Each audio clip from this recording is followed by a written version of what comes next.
It's Wendy Snyder sitting in for Bob Sirott, and part of the great moments I have when I sit in for Bob is when I get to talk to Joseph Lindsley, editor of Ukrainian Freedom News. And Joseph, we got a text from you earlier this morning. We entered a nationwide air alarm. What is going on over there? Hey, Wendy, always great to speak with you. Yes, this is really the first sustained nationwide air alarm we've had since the 23rd of November. So the Wednesday before Thanksgiving, there was a brief, probably just about a 10-minute alarm earlier this week, and nothing happened. But we have had this sense. I mean, the longer you go without an alarm, the greater the sense of doom. You know, that the Russians are preparing something truly awful. Several days ago, as I was speaking to you right now from Kyiv, from the capital of Ukraine, and as I was traveling here in the overnight train, there were many open source intelligence reports that Russia was prepared with as many as 160 missiles, which would be twice as much as they've ever hit Ukraine in one day. So we're hoping that is not the case. We know, the air defense, has been getting better and better here in Ukraine. Right as these alarms sounded today, and here in Kyiv, that was just about an hour ago, there were reports that two Russian MiGs, the fighter jets, were taking off from the territory of Belarus, and there's some movement up there. So we don't know what's going on. And as of now, I haven't heard of anything happening anywhere in the country. And of course, always when, there's two different types of threats. There's the threat from missiles and rockets that can hit anywhere in this country. And then there's the constant and continued shelling of Ukrainian cities that are along the front lines. And so that, of course, continues. But we're in this waiting period. And, I was thinking yesterday, Bob played that great song from Glenn Hansard, and the Irish musician called Take Heart, about Ukraine. And afterward, I was able to listen to the lyrics. And he said, when the sky is alight over the whole eastern Donbass tonight, I'll wait among the bowed and heavy heads of the sunflowers. Take heart, it will get easier. And it's in a way, even as it gets more difficult, as we're now in, deep snow and it's cold and there's a lot of power outages. I went to get coffee this morning and the coffee shop was in the dark, powered by a generator. But so in some ways it gets more difficult, but because of the human spirit here, it does in a way get easier. And what is the situation with the power in Ukraine at the moment? It's difficult. I mean, there's rolling blackouts throughout the country, and this is even after we haven't had significant infrastructure attacks since that Wednesday before Thanksgiving. So even a week later, more than a week later, the system is weakened, and there's great efforts to preserve electricity.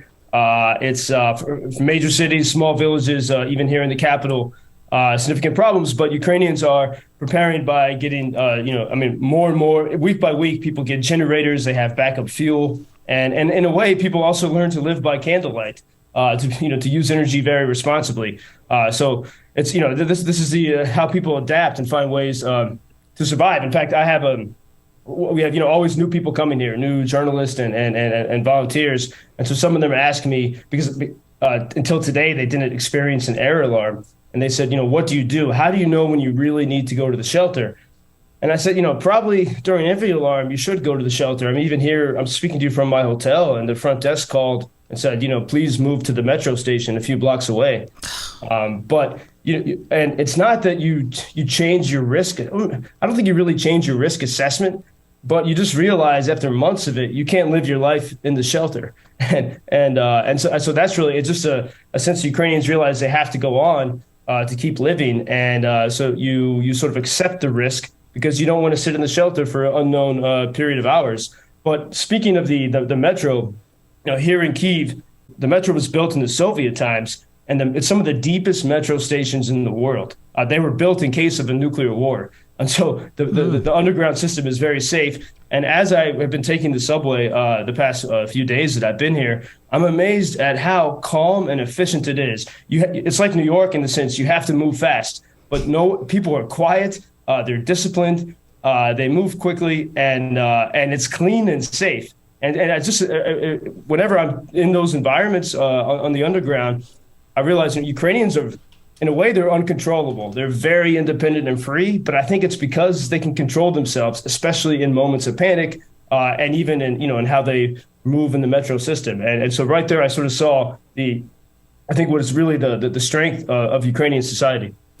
We're getting some reports, according to the New York Times this morning. President Zelensky invited Elon Musk to come to Ukraine. Yeah, well, Elon has had, even before the war, the city of Dnipro, which during Soviet times was like the space city for the Soviet Union. Dnipro has long been producing rockets and missiles, but SpaceX had some production operations in the city of Dnipro, so there were connections to Elon, and then of course a lot of Starlink satellites. Which, even as I walk the streets of Kyiv, people have these very expensive satellites on the sidewalks. No one would dare steal anything from anyone as they're trying to get internet when there's no power. And so, yeah, I think it would be great for Elon to, as I look at, so many Americans support Ukraine fully, but there are a lot of people who question it. They question the expenditure.